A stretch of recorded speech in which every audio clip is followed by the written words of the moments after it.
Hospital na goals mushanju aha kisho chenkoko.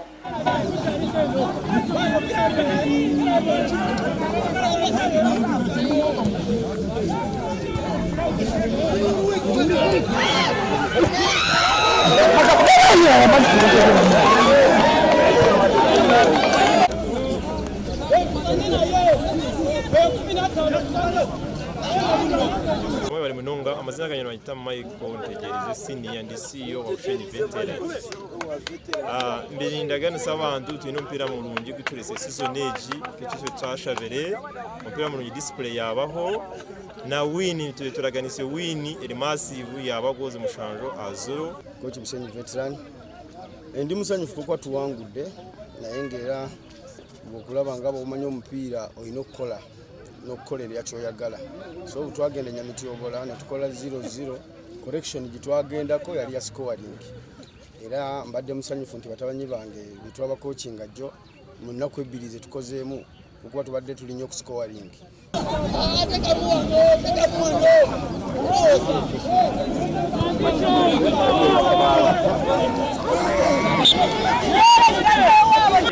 mpira tujamtira kwa Sheni Hospital sana na veteran mpuzano mpira mpaha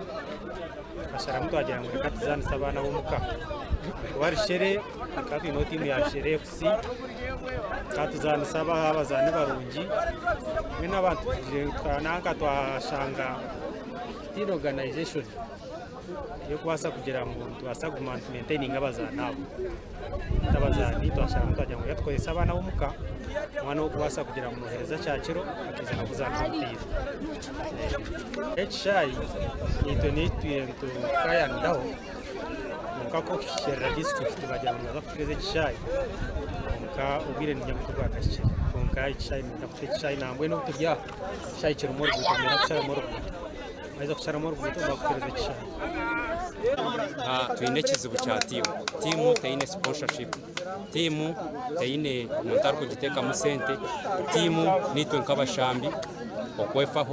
omushambi akarga hiaraga ngo tuzo mucayize kuzana umupira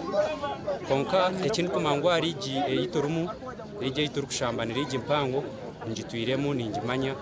egirigi tiyo kugira ngo umwana arge kuriya ajage mwaze kuzana umupira abantu betebekanise egini timu nerigi yamani nerigi mpango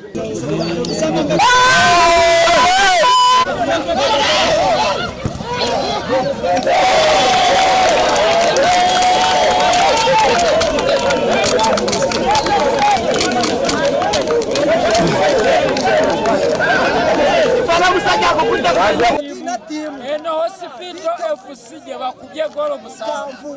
ate bachabongera